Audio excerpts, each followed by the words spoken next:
রবিবার সনাতন ধর্মাবলম্বীদের অন্যতম ধর্মীয় উৎসব সরস্বতী পূজা। এই উপলক্ষে চলছে প্রতিমা ও মণ্ডপ তৈরির সর্বশেষ প্রস্তুতি। এ বিষয়ে আরো জানাতে মাগুরা এবং টাঙ্গাইল থেকে সরাসরি যুক্ত হচ্ছেন সহকর্মী পঙ্কজ রায় এবং অভিজিৎ ঘোষ। প্রথমে চলে যাচ্ছি আমি পঙ্কজের কাছে। পঙ্কজ, প্রতিমা তৈরি কি শেষের পথে কিনা, কি তথ্য রয়েছে আপনার কাছে?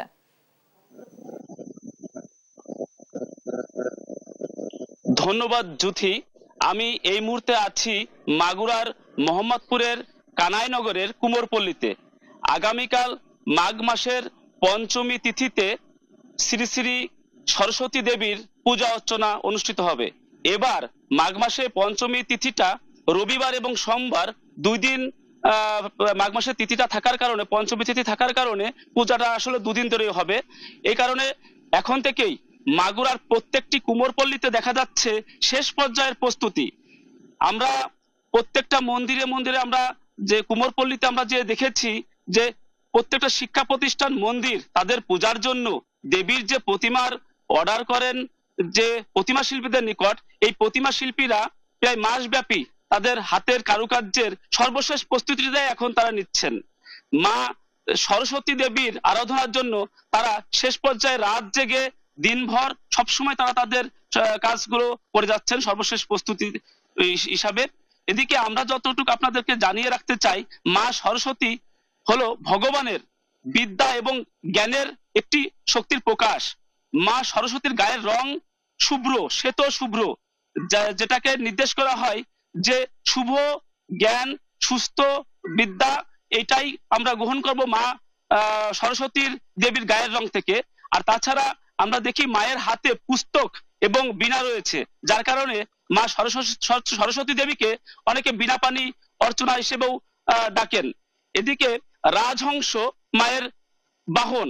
এই রাজহংস নিয়ে আপনাকে জানিয়ে রাখি যে রাজহংস কিন্তু দুধ এবং জল, এই দুইটাকে যদি একসাথে আমরা রাখি, এই রাজহংস দুধটাকে গ্রহণ করবে এবং জলটা অসার হয়ে পড়ে থাকবে। যেটা আমাদের মা সরস্বতী আমাদেরকে যেটা ইঙ্গিত দেন যে বিদ্যা দু ধরনের, একটা সুবিদ্যা, একটা কুবিদ্যা। আমরা সুবিদ্যাকে গ্রহণ করব এবং কুবিদ্যাকে আমরা পরিহার করব। এই জন্যই সারা বাংলাদেশ সহ এশিয়া মহাদেশে আমরা জানি সরস্বতী। এখন আমরা মাগুরা থেকে আমরা চলে যাব টাঙ্গাইলের অভিজিতের কাছে। অভিজিৎ, তোমার টাঙ্গাইলের এই সরস্বতী প্রতিমার শেষ পর্যায়ের কাজ কত দূরে গিয়েছে তুমি একটু জানাও। ধন্যবাদ পঙ্কজ দা। আপনি যেমনটি বলছিলেন তেমনি টাঙ্গাইলেও শুরু হয়েছে সরস্বতী পুজোর প্রস্তুতি। ইতিমধ্যে টাঙ্গাইলে প্রস্তুতি প্রায় শেষের দিকে। এখন পর্যন্ত এই বিভিন্ন যে মণ্ডপগুলো রয়েছে, যে শিক্ষা প্রতিষ্ঠানের যে পূজার আয়োজন চলেছে, সেই আয়োজনগুলো প্রায় শেষের দিকে। আমরা এইখানে যে জায়গাটি রয়েছি সেটি হচ্ছে টাঙ্গাইলের ভূয়াপুর উপজেলার পূর্ব ভুয়াপুর একটি এলাকায়, যে এলাকাতে সনাতন সংঘ নামের একটি স্বেচ্ছাসেবী সংগঠন এই সরস্বতী পূজার আয়োজন করে থাকে। এবং এই পূজাকে কেন্দ্র করে ইতিমধ্যেই আপনি দেখতে পাচ্ছেন যে এই পূজাকে কেন্দ্র করে এইখানকার যারা রয়েছেন তারা এখন কারুকার্যের কাজ করছেন। পাশাপাশি এই মণ্ডপে যে আয়োজন সেটি আপনারা দেখতে পাচ্ছেন যে এখানকার যারা সনাতন ধর্মাবলম্বীরা রয়েছেন তারা ইতিমধ্যে পূজাকে কেন্দ্র করে বিভিন্ন চিত্রকর্ম তৈরি করছে। এই চিত্রকর্মগুলোই যে একদিন পরে যে সরস্বতী পুজো, সেই সরস্বতী পুজোতে তারা এটি দিয়ে এই মন্দির সাজাবেন এমনটি জানিয়েছেন। এবং এর পাশাপাশি এই সনাতন সংঘের যে পূজার আয়োজন, যেহেতু এটি শহরের মধ্যে অনুষ্ঠিত হয়, এইটি বড় একটি সরস্বতী পুজো, এই পুজো কেন্দ্র করে ইতিমধ্যে বিভিন্ন সাজসজ্জার কাজ চলমান রয়েছে।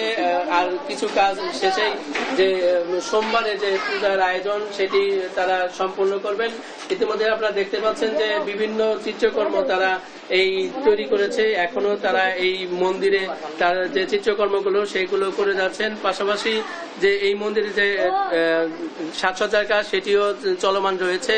আর একটি বিষয় হচ্ছে টাঙ্গাইলে যে সনাতন ধর্মাবলম্বীরা যারা রয়েছেন তারা প্রতিমা কেনা থেকে শুরু করে যে সাজসজ্জা সেটি করছেন। বিভিন্ন শিক্ষা প্রতিষ্ঠানের শিক্ষার্থীরাও তারা প্রস্তুতি নিয়েছেন। তারা বলছেন যে এবারের বিগত সময়ের চেয়ে এবার এই সরস্বতী পুজো তাদের একটু ভিন্ন মাত্রা যোগ করবে এবং তারা বলছেন যে তাদের এই যে সরস্বতী পুজো, যে বিদ্যার দেবী সরস্বতী, তাকে আরাধনার জন্যই তারা এই পূজার আয়োজন করে থাকেন। এবং পাশাপাশি ইতিমধ্যে টাঙ্গাইলের বড় কালীবাড়ি যে মন্দিরটি রয়েছে সেখানে কয়েকদিন ধরেই প্রতিমা বিক্রি শুরু হয়েছে এবং সেখান থেকেই জেলার বিভিন্ন জায়গাতে সরস্বতী প্রতিমা চলে যাচ্ছে বিভিন্ন উপজেলায়। এবং যারা এই যে সনাতন ধর্মাবলম্বীরা রয়েছেন তারা বিভিন্ন বাড়িতে পূজার আয়োজন করে। সব মিলিয়ে আসলে একটি নির্দিষ্ট পরিসংখ্যান না থাকলেও জেলা জুড়ে সর্বোচ্চ স্থানেই এই সরস্বতী পূজা করে থাকেন। বিভিন্ন